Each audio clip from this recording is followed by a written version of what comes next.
As we are turning to a landmark decision that could impact Donald Trump's 2024 presidential campaign. Colorado's Supreme Court ruling he cannot appear on the state's ballot because of his role in the January 6th riot at the U.S. Capitol. This morning, the former president and his team fighting back.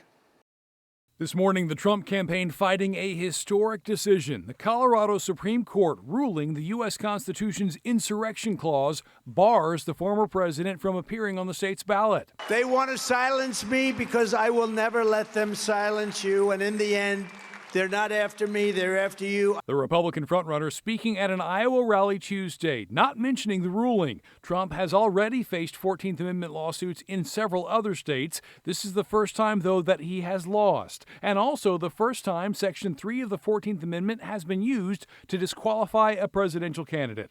That clause bars a candidate from holding office if they took an oath to support the Constitution, but then engaged in insurrection or rebellion against the same or given aid or comfort to the enemies thereof. A lower court in Colorado found Trump engaged in an insurrection but stopped short of applying the Section 3 definition of a U.S. officer to the president. But the state Supreme Court reversed that decision in a 4-3 vote. The Trump campaign says it is appealing to the U.S. Supreme Court, though a ruling may not have a nationwide impact. The thing to keep in mind is even if the court sets a standard on what the definition is of an insurrection and whether the president is an officer, that wouldn't necessarily affect all of the states because each state has different laws for how you get on the ballot. The Republican National Committee says it plans to help with Trump's legal fees, calling the decision election interference.